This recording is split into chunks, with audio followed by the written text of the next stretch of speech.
Hi, and welcome to the Mining Financial Modeling course with the Corporate Finance Institute. My name is Tim Vipond, and I'll be your instructor for this course.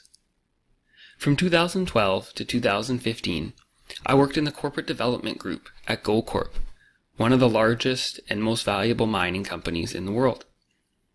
During that time, I worked on several high-profile mergers, acquisitions, and asset sales, all of which required extensive financial modeling and valuation work. I also developed the company's internal operating model, which was used to value existing assets and to perform pro forma analysis for M&A transactions. By the end of this course, you'll be able to do several things. The first is, you'll be able to read and interpret a technical report or feasibility study so you can gather the economic information you need to start building your model. Next, you'll input the assumptions from the report into a robust and dynamic model in Excel. From there, you'll use formulas to calculate the net present value of the mining asset. And finally, you'll run sensitivity analysis to output charts and illustrate the range of values for this investment opportunity. Completing this course is critical if you're looking for a career in several areas of mining. The most common areas for building financial models of mining assets would include investment banking, equity research, corporate development, financial planning and analysis, and treasury. Your final product from this course will be a beautiful model that properly illustrates all the drivers and risks associated with the investment. It also outputs the financial returns, or return on invested capital. It will give managers and investors a clear picture of what this investment opportunity entails. Now, let's get started.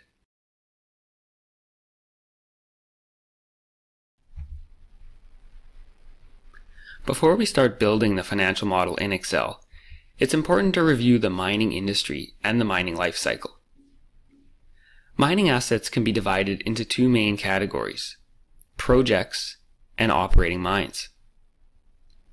Projects can be further broken down into exploration and feasibility stage, as well as planning and construction phase.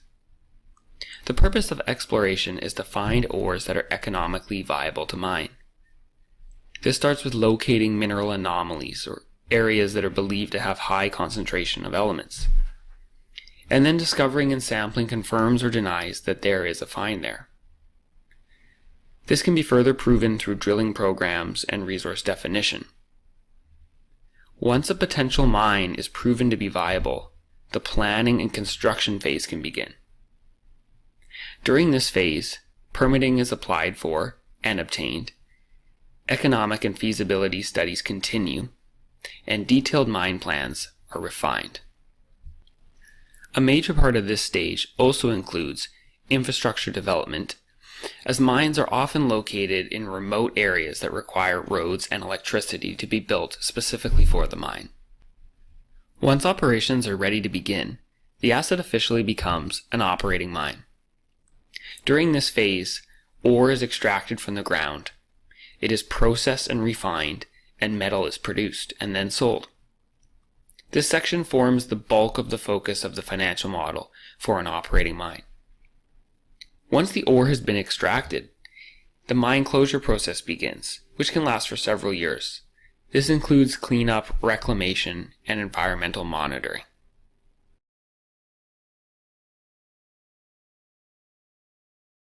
Let's open up the mining financial model file and get oriented in the model.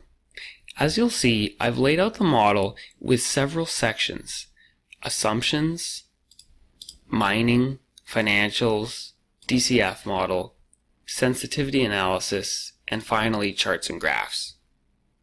I typically like to lay out my model in this fashion, as I find it very easy to stay organized. I'm quickly going to scroll through so you get a sense of the size of the model and the different components that we're going to build out.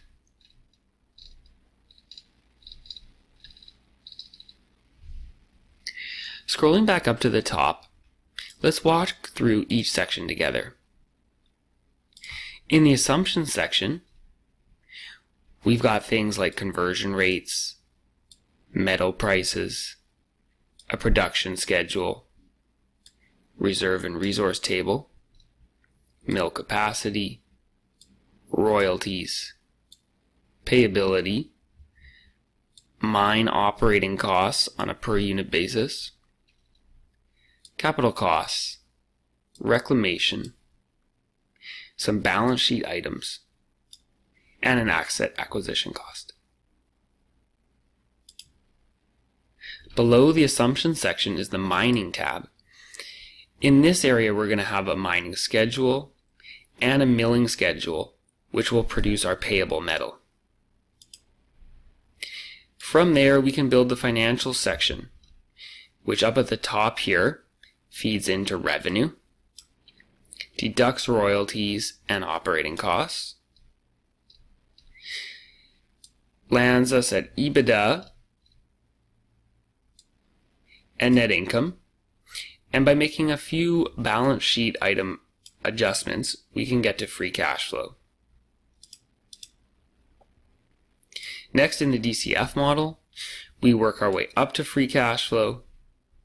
We use a discount factor to calculate the net present value and calculate the internal rate of return, and finally the payback. Below that is our sensitivity analysis, where we can adjust for things like mining cost or gold price and see the impact on internal rate of return or net present value. And from there, we will automatically populate some charts and graphs to display the results.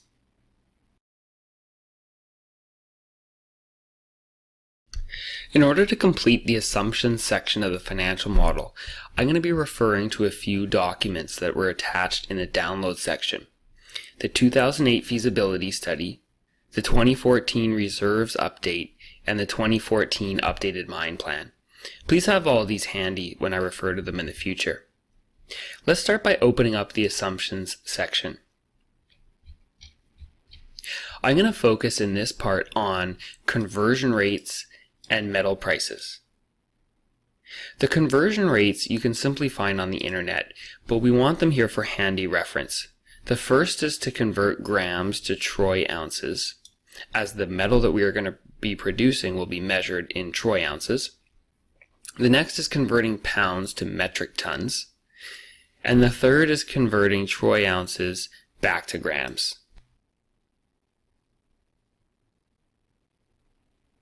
As you'll see below the conversions, I have 3 metal price decks that I've laid out.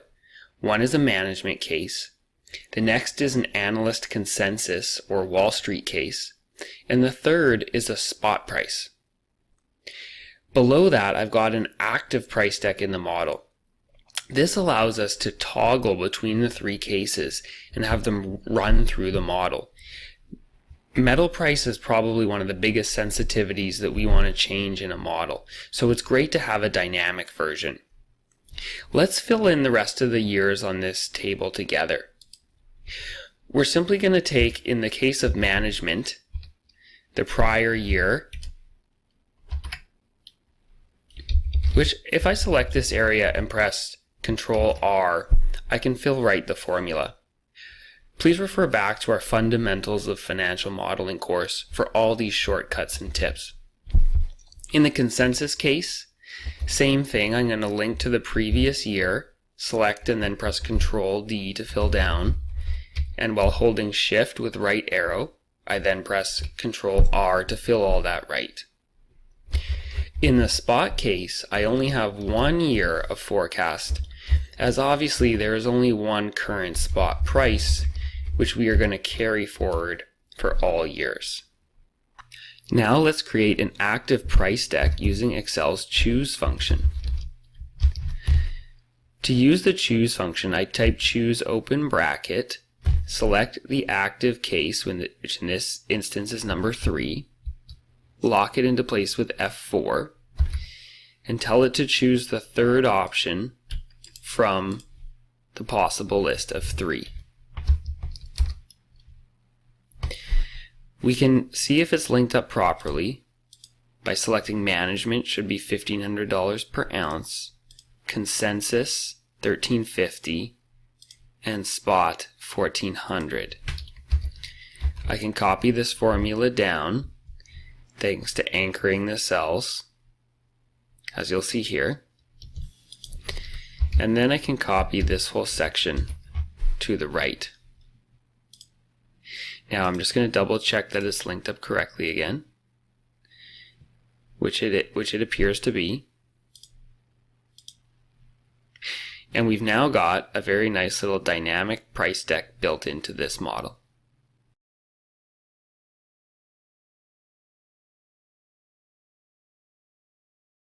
Let's take a minute to review what we've covered in the assumptions section of the financial model. Scrolling up to the top, we've got a table with conversion rates that are handy for converting between grams, troy ounces, pounds, and metric tons, etc. Below that, we've got a dynamic price deck that has 3 cases: management, consensus, and spot. We can toggle between the 3 thanks to a choose function that we've built in down below. The choose function selects a case based on this input here. Currently I've got it running on the spot price.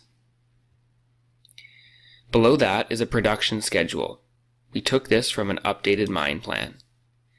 I copy and pasted these numbers into Excel for you, and these are the detailed amounts of ore that's going to be mined each year for the remaining mine life. Below that is a reserve and resource table. This tells us the total contained ounces of gold and silver that are remaining in the mine. We have our mill capacity expressed in tons per day or tons per year. The royalties that are on this property, blended at 1.4% of revenue. Payability assumptions for gold and silver. Updated mine operating costs, which differ quite significantly from the original feasibility study.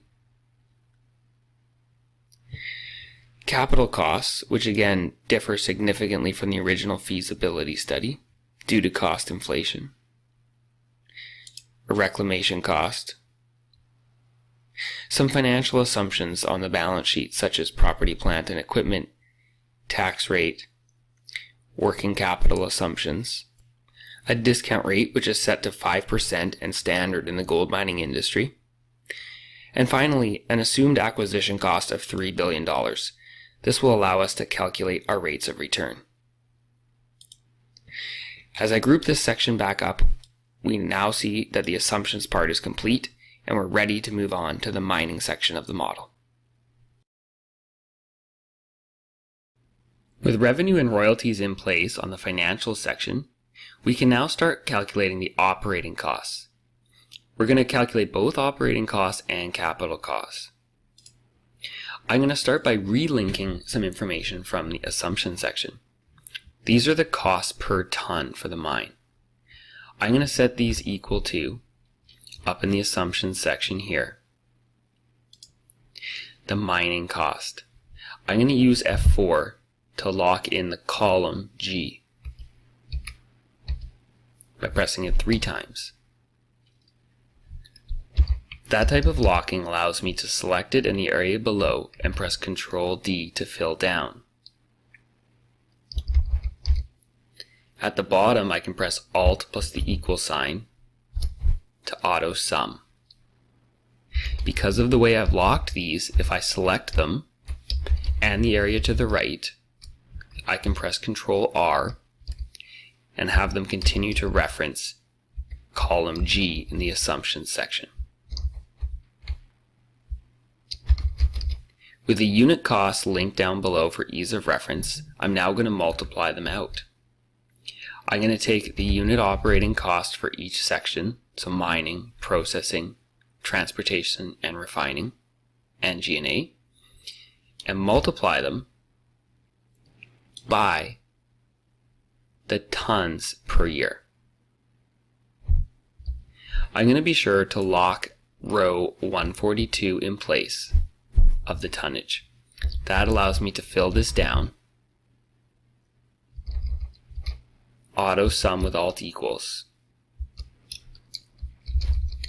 and then select this whole area and use Ctrl R to fill right. Now let's calculate the payback of this investment in terms of years.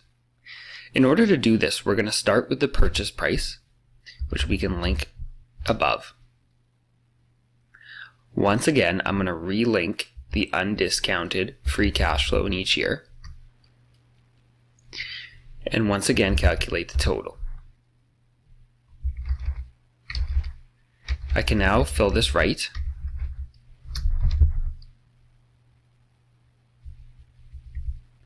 And here I'm going to calculate the cumulative free cash flow. So in the first year, it's just equal to that free cash flow. In the next year, it's equal to previous year plus current year.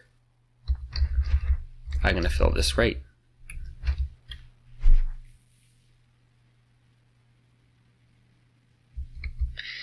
Now I need to set a formula to tell me that if the cash flow in that year is greater than 0 on a cumulative basis, we've broken even. If it's still less than 0, we haven't broken even. So I'm going to set a formula equal to if the current cumulative free cash flow is less than 0, then return the value 1. Otherwise, return 0. So in this case, it's adding a year. What I then want to do is set this equal to the previous year plus that same if formula. If the cumulative free cash flow is less than 0, add 1, otherwise add 0. So as you can see in the next year, logically it's 2, and then 3, and so on. As I fill it right, you'll notice that it stops at 7.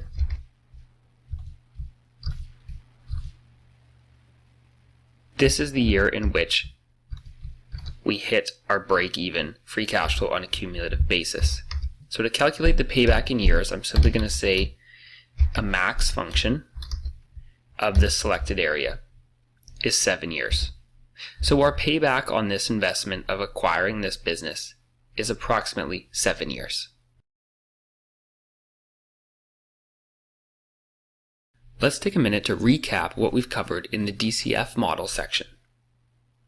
We've brought forward EBITDA from the financial section, made some adjustments to it to get to free cash flow.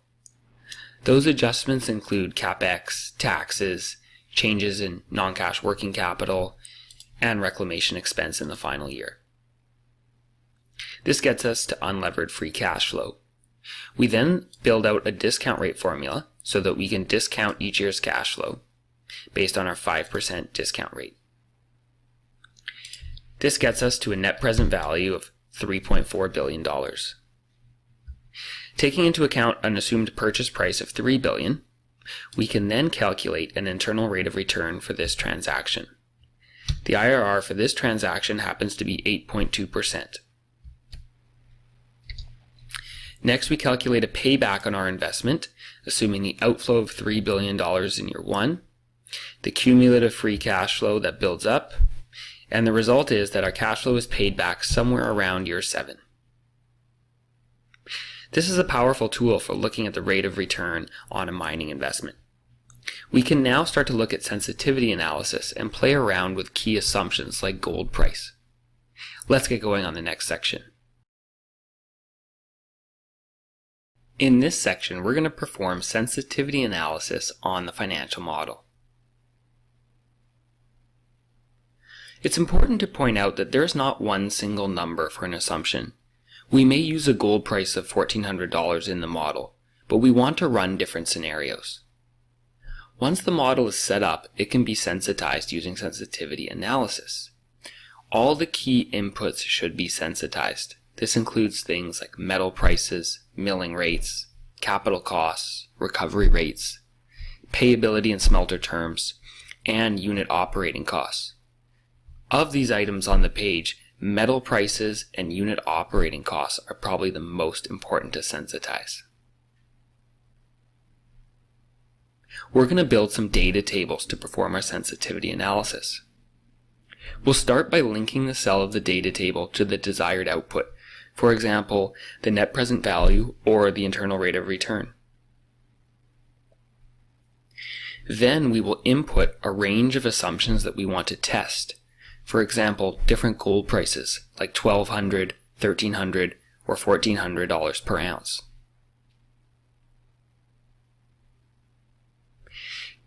For Excel to perform these functions, they must be linked to original hard codes. We'll use the data, what-if analysis, and data table functions to get the output we're looking for. Let's get started. The next graph that we're going to create is the cumulative free cash flow over the life of the mine. This illustrates the payback of our initial investment. It can be quite a dramatic chart because this investment requires so much capital up front in the first year with the acquisition. Let's link the acquisition cost up above.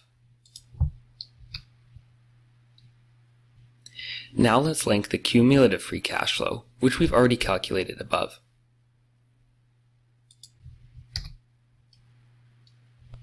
Finally, we'll show the cash flow in each year.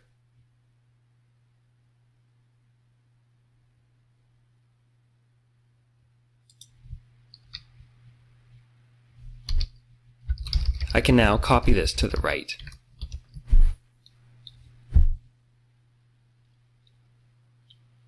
As you'll see in this graph, there's a very large capital investment in the first year, and the cumulative free cash flow breaks even around 7 years later, and finally we get our excess free cash flow in these latter years. This is a very powerful graph as it illustrates not only the upfront capital investment, but the risk involved in an investment such as this.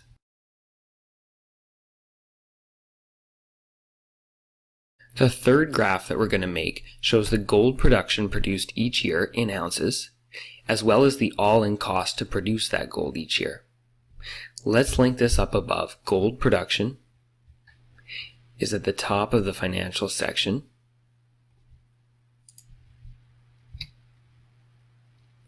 And our all-in costs are sort of mid-level of the financial section.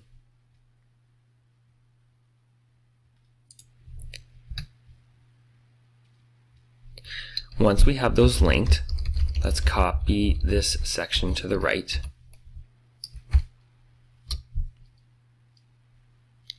And I'll see down below the production profile of this mine each year, as well as the all-in cost to produce that gold each year. As you can see, there's a reasonable amount of variability of production each year, largely due to the difference in grade each year, and the associated difference in all-in cost per year. This is a great way to show the variability of the mine. Now that we've completed the model, let's take a minute to review the final product. We've got a very well organized and laid out model. We've got our assumptions, our mining process, financials, DCF, sensitivity analysis, and graphs, all in separate sections. We can easily open up each section to have a look at what's contained there. We've clearly differentiated between inputs in blue and formulas in black. We've got neatly labeled headings to differentiate between assumptions like metal prices, production, reserves, etc. Scrolling down further into the mining section, we have nothing but formulas from this point on in the model. We calculate our mining schedule and our milling schedule. This feeds into our financial section, where we calculate revenue, deduct royalties and operating costs. Capital expenses are included here as well. And finally, we arrive at net income. We then model a few balance sheet items so we can calculate free cash flow further down. Let's open up the DCF section. Here we perform a full DCF valuation of this investment. We work our way to unlevered free cash flow. We use a discount factor each year to then calculate the net present value of the investment opportunity. Taking into account the acquisition cost, which was an assumption up top, we can then calculate an internal rate of return of 8.2% from making this investment. The payback over the life of the mine is approximately 7 years. Next, we can get into some sensitivity analysis. We know that the break-even gold price on this investment is $1,288 per ounce. We can see that there are quite a range of internal rates of return based on changes in gold price and mining cost assumptions. The net present value of this transaction, that is the value that's created by making the investment or earning a rate of return over and above the cost of capital, also has quite a big range. It's fairly sensitive to the gold price and the discount rate. Finally, all good financial models need an excellent output to display their results and communicate it effectively. Here I've shown you 3 very powerful graphs that can be used to display your results. This is a free cash flow graph over the life of the mine. This is a payback or cumulative free cash flow graph. And finally, we've got a production schedule graph that shows gold production and all-in costs. Scrolling back up through the model, you can see that it's very clearly laid out. All the formulas are in black, and only the assumptions section has any inputs that should ever be changed. I can then collapse it all back together, hand it over to someone else, and they can easily jump in and understand how this model works.